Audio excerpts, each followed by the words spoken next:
Hola, ¿cómo están? Espero que estén súper bien. Mi nombre es Adrián Yo soy Jacqueline.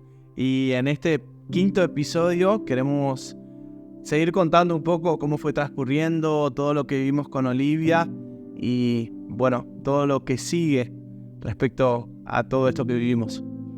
Como habíamos contado, después de la intervención que Olivia tuvo en la panza, se salió el catéter. Una vez más, nuestra fe fue desafiada, fue confrontada porque habíamos puesto nuestra confianza, por así llamarlo, ¿no? En esa intervención que lo iba a solucionar, que iba a estar todo bien, que iba a estar bien, que la malformación se iba a achicar y que, bueno, que el embarazo ya iba a seguir todo normal, que íbamos a poder volver a nuestra casa, iba a cambiar todo, ¿no?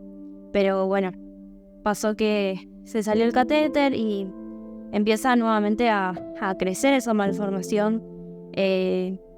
Los edemas que tenía en la cabeza y en la panza sí se salieron, ese líquido se salió, se pudo drenar, pero la malformación siguió creciendo, ¿no? Y me acuerdo que ese día que se salió el catéter, sentí en mi espíritu que fue como una prueba, ¿no? Como diciendo, a ver si vamos a seguir confiando y vamos a seguir teniendo esa fe, esa confianza en Dios, ¿no? Quizás nuestra mirada estaba en ese catéter, en esa intervención, y no habíamos puesto totalmente nuestra confianza en la mano de nuestro Dios, ¿no? Por ahí lo que me pasaba a mí o lo que había planeado humanamente era que, bueno, está el catéter, tenemos control ahora el viernes, tenemos control el lunes y para el miércoles armamos la valija, volvemos a orar y estamos con nuestra familia, ¿no? Y a lo largo de todo el proceso y de todo lo que vivimos, creo que una de las cosas más difíciles fue la noticia esa, ¿no? De que Olivia, moviéndose, se había salido su catéter. Porque, como decías, nosotros pusimos la confianza ahí o estábamos tranquilos de que estaba resuelto por cómo venía funcionando, pero no fue así, ¿no?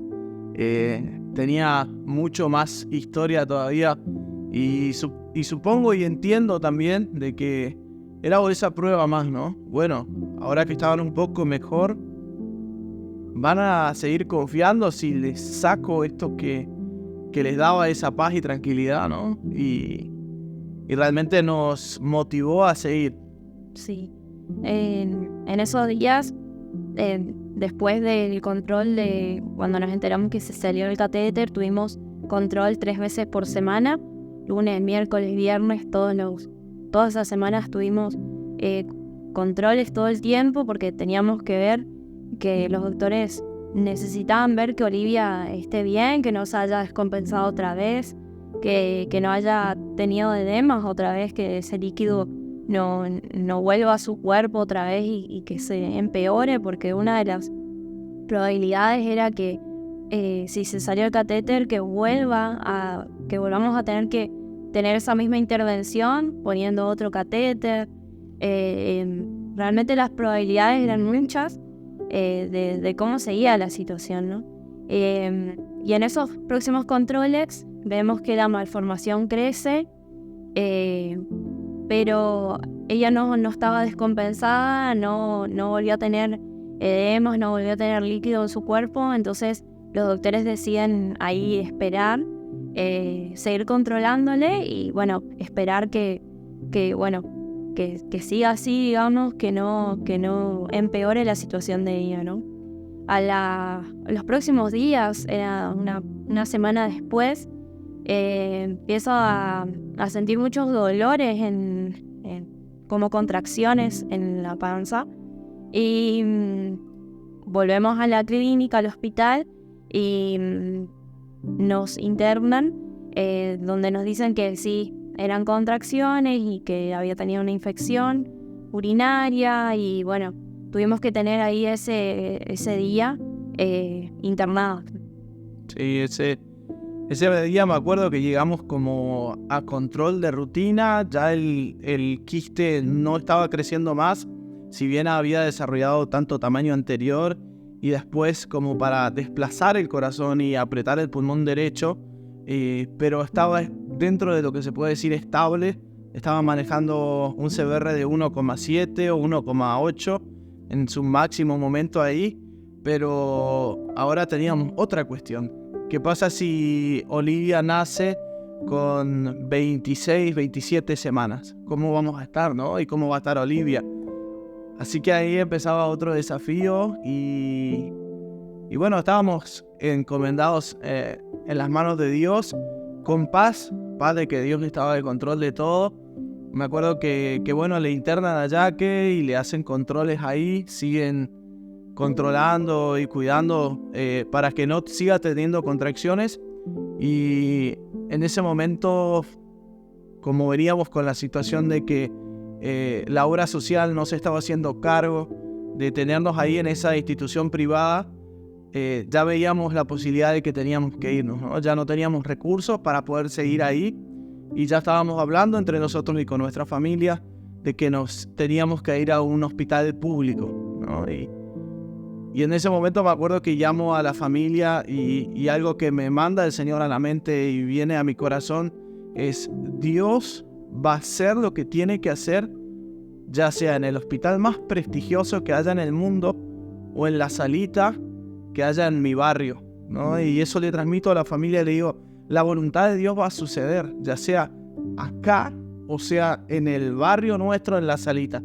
Y como que nos aferramos mucho a eso, sabíamos y estábamos seguros de que Dios seguía al control de todo. Exactamente, inclusive los mismos médicos, sabiendo nuestra situación sobre la obra social y todo esto que estábamos viviendo, nos recomiendan un hospital público. Ellos mismos nos derivan a un hospital donde los médicos eran conocidos y estaban al tanto de la situación de Olivia, ya que era un embarazo de alto riesgo. Teníamos que tener muchos controles y tenían que saber de la situación de ella porque no sabíamos en qué momento podía nacer también. Como habías dicho, ella podíamos romper bolsa y nacer en cualquier momento. Y bueno, iba a traer sus complicaciones también de que ella nazca prematura. Aparte de ser prematura, tenía este problema, esta malformación que iba a ser muy, muy complicado. Entonces, bueno, desde ahí nos derivan a este hospital público donde estaban doctores especializados en el tema también. Y es donde empezamos a tener controles. Seguimos 3 veces por semana hasta que, bueno, dicen está estable. Esa palabra escuchamos mucho y vamos a seguir diciéndola porque es una palabra que desde ahí siempre la escuchamos desde los médicos. Sigue estable, está estable. Bueno, seguía creciendo la malformación, pero ahí está estable. Entonces empezamos a tener 2 veces por semana controles y bueno, ahí empezó en ese nuevo hospital toda la derivación médica, ¿no? Sí, algo que hablábamos mucho con vos era la situación de qué bien que hicimos a lo largo de nuestras vidas, cortas vidas si se quiere decir, porque somos jóvenes, de servir a Dios y no servir a los hombres, ¿no? Servir a Dios en todas las áreas, dentro de la iglesia, fuera de ella, porque en ese momento aparece una persona en medio de toda la incertidumbre y sabemos que fue Dios quien la envió y nos dice: tienen hogar para el tiempo que haga falta. Y humanamente, o me pasaba a mí que yo pensaba y decía: bueno, 1 semana, 2 semanas vamos a estar y volvemos. Pero la tranquilidad de que esta persona sienta de parte del Señor el ofrendarnos ese espacio fue demasiado grande para nosotros, en el sentido de entender cuánto Dios nos estaba cuidando desde ese punto, ¿no? De que estábamos inseguros y estábamos con unas cuantas complicaciones económicas, pero que el Señor nos estaba dando hogar, ¿no? Y siendo el refugio de nosotros. Seguimos con los controles ahí y también seguimos en contacto con otros médicos de otros lugares y demás. Y Un día una persona me manda un mensaje y me dice, no le conocemos personalmente, y me dice, no sé quiénes son, ni sé quién va con ustedes, pero están cuidados por todos lados, ¿no? Y lo atesoramos tanto en nuestro corazón del Señor. Te está revelando a nuestro entorno por la forma en la que estamos viviendo. Estamos realmente demostrando que vivimos en la brecha de lo eterno y no en lo temporal. Y esta gente que no es cristiana, que no sigue a Cristo, por ahí diciendo esto o expresando esto, era Dios mismo mostrando de que estaba cuidando de nosotros a pesar de la situación que ocurre, ¿no? Sí, todas las personas que pudimos estar en contacto en ese momento, ¿no? Fuimos tan cuidados, o sea, tanto amor recibimos, tanto de los doctores que nos atendieron como de las personas que teníamos ahí cerca en Buenos Aires, o ya sea lejos por mensajes. Fueron de tanta ayuda y bendición para nosotros también. Esta persona que nos dio este espacio para poder vivir en ese tiempo, porque no sabíamos ni cuánto tiempo íbamos a estar en Buenos Aires. Podíamos estar desde 2 días hasta meses allá, no sabíamos cuánto tiempo íbamos a estar todavía en ese momento, porque era toda una incertidumbre. Cada control que íbamos era una incertidumbre. No sabíamos cómo estaba Olivia, no sabíamos con qué nos íbamos a encontrar, no sabíamos si estaba bien ella, si estaba peor, si estaba mejor, si la malformación había crecido, se había achicado, había desaparecido. Era un desafío realmente, porque siempre que íbamos a los controles, a las ecografías, es así donde veían cómo estaba Olivia con ecografías, donde hacían cálculos, le medían a ella su cuerpo, hacían distintas mediciones y la volvían a ver cada vez. Y yo iba con esa esperanza de, bueno, quizás hoy salgamos con ese milagro, ¿no? Diciendo, el Señor ya hizo su obra, y yo pensaba, bueno, ya me dicen de que Olivia está bien, y ya me puedo ir a casa y ya podemos seguir el embarazo en casa. Y no, y cada vez era, bueno, sigue estable, y bueno, la malformación está ahí todavía. Y bueno, mientras que íbamos a tantos controles, uno ya veía la ecografía y ya sabía si estaba la malformación o no, porque ya reconocíamos, digamos. Ya los doctores nos explicaban tanto que ya entendíamos muchas cosas de lo que nos estaban explicando. Y era cada vez ir y decir, bueno, quizás hoy nos vamos con una buena noticia de decir, bueno, ya se terminó, el Señor ya la sanó. Entonces era como todavía esa esperanza, esa fe de que el Señor iba a hacer un milagro en ella, ¿no?